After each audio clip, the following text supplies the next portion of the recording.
Oke, bismillahirrahmanirrahim. Saya lanjutkan lagi ya. Tadi kita sudah bahas sampai di rumus Haworth ya. Setelah proyeksi Fisher dan rumus Haworth ya, ini kan nih, ini Fisher, lalu kita masuk ke Haworth ya. Tadi ini bentuk-bentuknya, nanti struktur, ini lebih ke struktur. Selanjutnya kita akan pelajari tentang jenis monosakarida di alam ya. Ternyata kan tadi sudah kita bahas ya di video sebelumnya, itu monosakarida adalah yang C-nya 3 sampai 8. Nah, 3 di masing-masing ya, 3, 4, 5, 6, 7, 8 pun ada isomernya. Berarti ada beberapa macam monosakarida di alam. Sebenarnya ada banyak monosakarida di alam, cuman yang perlu kalian tahu ini yang terkenal aja nih ya, yang nanti akan kalian banyak temui ya, dan yang sering kalian konsumsi juga sehari-hari. Jadi nanti saya menjelaskan ke kaliannya juga lebih, oh iya ya, gue pakai nih dalam kehidupan sehari-hari, seperti itu ya. Yang pertama adalah glukosa. Glukosa ini terdapat dalam gula merah, madu, buah anggur, dan serum darah. Jadi nanti kalau kalian tahu ada orang yang kena diabetes gitu kan, itu diukur gula darahnya tuh kadar apa gitu, kadar gula di dalam darah gitu. Bu, kok tiba-tiba ngomongin gula? Tadi kan kita lagi ngomongin karbohidrat gitu ya. Nah, jadi gula ini ya, gula-gula glukosa, fruktosa, galaktosa itu kan adalah monomer dari karbohidrat. Karbohidrat adalah polimer dari monosakarida. Monosakarida ini adalah gula ya.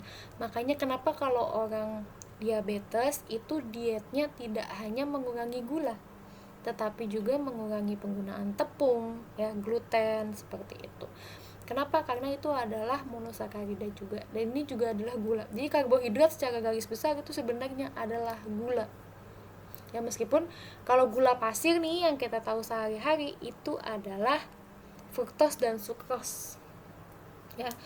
Kalau glukosa ini biasanya ada di buah ya, di buah anggur, di madu itu juga glukosa, lalu gula merah, di serum darah ada glukosa juga. Nah, kalau gula pasir yang kita pakai sehari-hari itu adalah fruktos ya. Nah, sebenarnya di dalam madu ini tidak hanya ada glukosa tapi ada juga fruktos juga, makanya rasanya manis gitu. Jadi kalau gula yang kita kenal sehari-hari ini gula pasir, itu adalah sukrosa ya sebenarnya. Jadi fruktos ini adalah gula yang paling manis. Nanti kita lihat di oligosakarida kenapa hubungannya fruktos dengan sukrosa gitu, karena gula pasir itu adalah sukrosa. Nah, ini harus kalian notes ya, fruktosa merupakan jenis gula yang paling manis. Oke, selanjutnya galaktosa ya. Galaktosa ini merupakan monosakarida yang dihasilkan dari proses hidrolisis gula susu atau laktosa sehingga tidak ditemukan dalam keadaan bebas ya. Jadi ini galaktosa ini hasil hidrolisis dari gula susu atau laktosa. Nah, selanjutnya ada beberapa gula pentosa. Ini pentosa ini maksudnya adalah C-nya 5 ya. Ini tidak dalam keadaan bebas di alam. Contohnya ada aldopentosa ya, kayak ini arabinosa, silosa, ribosa, deoksiribos ya. Deoksiribosa kalau kalian tahu, apakah ini deoksiribosa? Deoksiribos ini adalah DNA ya, bahan DNA. Lalu RNA itu kan ribosa. Nah, nanti kalian buka-buka lagi. Nah, kalau silosa ini dari hidrolisis jerami dan kayu. Nih ya, ribosa dan 2-deoksiribos merupakan komponen asam nukleat. Nah, ini kan asam nukleat itu di mana? Ada di sel. Ini DNA dan RNA. Oke, selanjutnya reaksi-reaksi pada monosakarida ya. Yang pertama ada mutarotasi. Ini jadi jika dilakukan dalam air, monosakarida akan memutar bidang polarisasi. Ya, tadi ada D dan L. Lalu oksidasi, ya, aldehid dan alkohol primer dapat dioksidasi menjadi asam karboksilat. Lalu reduksi, bisa juga direduksi nih karena gugus aldehid atau keton dapat direduksi menjadi alkohol ya. Lalu ada bisa juga membentuk ester yang monosakarida mengandung gugus hidroksi dapat membentuk ester dengan asam organik dan anorganik. Lalu yang terakhir adalah pembentukan glikosida. Nah, pembentukan glikosida ini adalah reaksi-reaksi yang penting ya, reaksi yang penting dalam pembentukan polisakarida. Jadi antar monomer monosakarida, ini yang monosakarida, lalu ada monosakarida lagi ya, ini pembentukan polimernya. Ini ikatannya adalah ikatan glikosida. Ini spesial untuk di karbohidrat ya. Jadi antar molekul monosakarida ada ikatan glikosida, pembentukan glikosida ya. Tuh. Lalu oligosakarida ini ada beberapa macam ya. Ini ada yang terdiri dari beberapa jenis dari beberapa monosakarida, ya. Kalau sukrosa, maltosa, dan laktosa ini saya minta kalian berikan perhatian lebih. Kenapa? Karena ini adalah disakarida ya, terdiri dari 2 molekul monosakarida. Ini adalah disakarida yang terkenal ya. Yang pertama ada sukrosa, ini gula pasir ya, bisa dari gula tebu atau dari gula bit. Nah, sukrosa juga terdapat dalam gula aren, gula kelapa, madu, nanas, dan wortel. Nah, sukrosa kalau kalian ingat ini adalah gula yang paling manis ya. Sukrosa ini adalah gabungan dari glukosa ya ditambah fruktosa. Jadi satu molekul sukrosa adalah gabungan dari glukosa dan fruktosa. Ada ikatan glikosidanya di situ. Lalu kalau maltosa, ini terbentuk dari 2 molekul glukosa, berarti glukos ditambah glukos ya.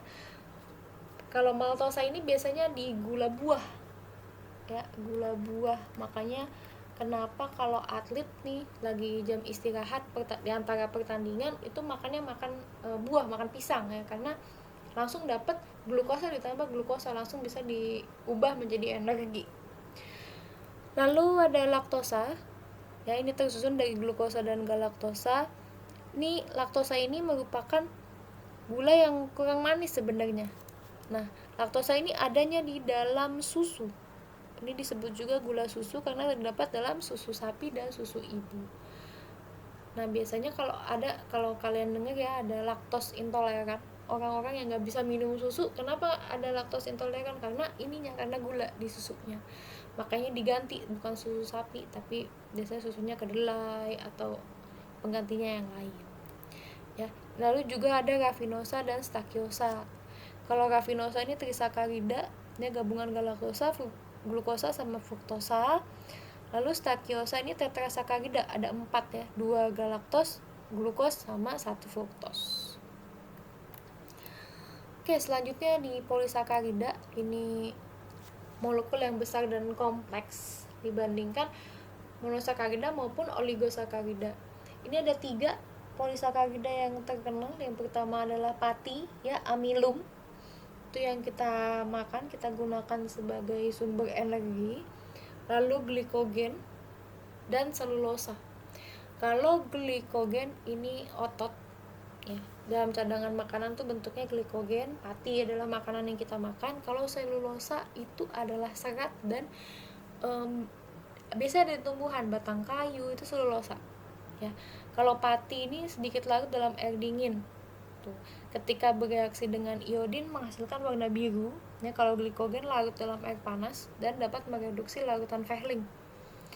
Nah, kalau selulosa ini tidak larut dalam air, tapi bisa larut dalam pelarut Schweitzer ya. Lalu selulosa tidak dapat dicerna dalam tubuh, makanya kita butuh serat ya untuk mendorong ya, supaya melancarkan pencernaan, karena dia tidak dicerna dalam tubuh, tapi dia lurus terus gitu ya, untuk mendorong gitu, biasanya biar pencernaannya lancar.